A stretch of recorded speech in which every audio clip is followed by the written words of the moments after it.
Bonjour, bienvenue à tous sur Je suis née trois fois. Aujourd'hui, nous accueillons Florence Becker, qui est psychologue clinicienne. À quoi ça sert, Florence, la psychologie?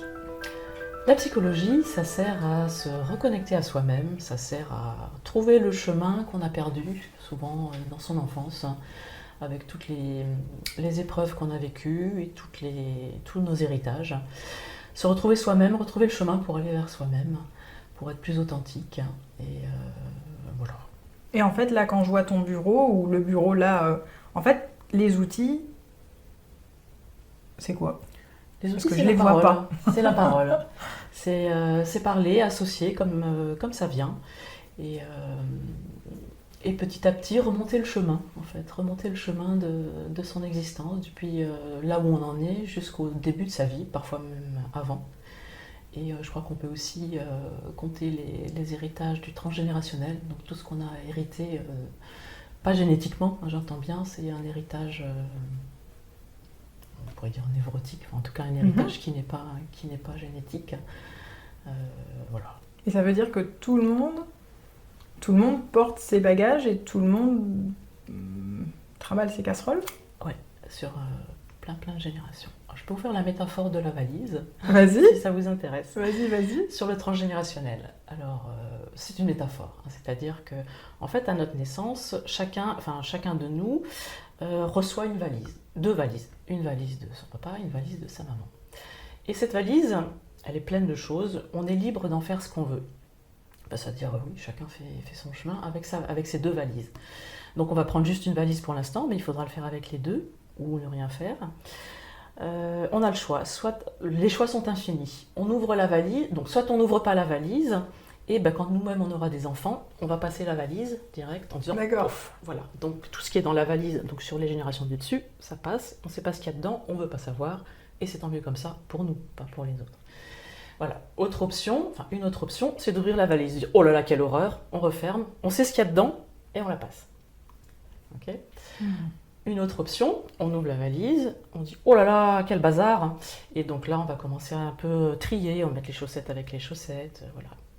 Et on passe, donc on sait ce qu'il y a dedans, et c'est un petit peu plus rangé, c'est un peu plus clair. Voilà, on passe.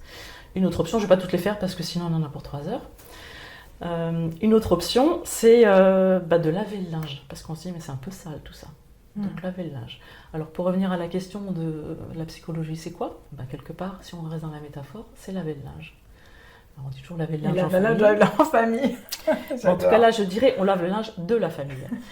Et donc, on lave, voilà. Et alors après, il y a toutes les options. Donc, on lave, on ferme la valise, on passe aux enfants. Et après... Mais laver, juste par rapport à laver, parce que c'est quand même génial, ta métaphore. Laver, c'est... Il y a une tâche qui part pas, je dois l'accepter, ou finalement, c'est quand même, je peux arriver à plus blanc que blanc. Je garde ta métaphore. Hein. Oui, après, mais tout est possible. Après, il y a des tâches qui partent pas, mais elles sont visibles. Et c'est des tâches propres. D'accord. Les tâches propres, c'est très intéressant dans la transmission, c'est-à-dire qu'en fait, pour revenir aller chez le psychologue, qu'est-ce qu'on va faire, qu'est-ce qu'on va dire? Justement, on reste dans cette métaphore-là, et c'est de transmettre, on ne peut pas faire autrement que de transmettre l'histoire. Les gens qui se sont pendus, suicidés, tués, etc., les cadavres dans les placards, c'est comme ça. Donc l'information, l'histoire, on la transmet parce qu'on n'a pas le choix, mais on peut la transmettre, laver de l'émotion qui va avec. Voilà. C'est-à-dire laver de l'émotion qui va avec, c'est faire un travail psy, ça peut être d'autres formes de travail en tout cas, où on se remet à réfléchir, à élaborer sur notre histoire. Et donc on va transmettre aux enfants l'histoire, mais sans l'émotion qui va avec. C'est-à-dire que si on transmet l'histoire et l'émotion, non, en général on transmet d'ailleurs juste l'émotion, et on se retrouve avec des émotions qui ne sont pas les nôtres. On a des peurs, on ne sait pas d'où elles viennent d'ailleurs. Et la psychologie c'est quoi? C'est dire maman ça c'est à toi, papa ça c'est à toi. Grand-mère, ça c'est à toi. Je me libère de ça. Et tout à l'heure, tu parlais de la valise et donc tu continuais en disant donc il y a ceux qui vont finalement laver et il y a encore d'autres étapes possibles. Alors après, tout est possible dans les extrêmes qui ne sont pas forcément les meilleurs parce qu'on peut aussi trop laver, on peut aussi trop ranger, c'est trop rigide. Après, on n'ose plus y toucher quand on ouvre la valise, etc. Donc après, chacun fait ce qu'il veut et surtout ce qu'il peut. Avec ce qu'il y a dans les valises, parce qu'il y en a 2. Moi je note cette phrase de la fin, chacun fait pas ce qu'il veut ou ce qu'il peut avec ses valises. En tout cas, merci Florence, grâce à toi nous savons que nous avons au moins 2 valises. Et il y a des casseroles aussi, il y a pas que des et des chaussettes, hein. casseroles. En tout cas, ce que j'entends, c'est casseroles, c'est possible de faire une batterie de cuisine pour cuisiner. Les valises, et ben voilà, la question c'est comment nous allons voyager sur le chemin de la vie, plus ou moins léger. Donc à bientôt sur Je suis né 3 fois.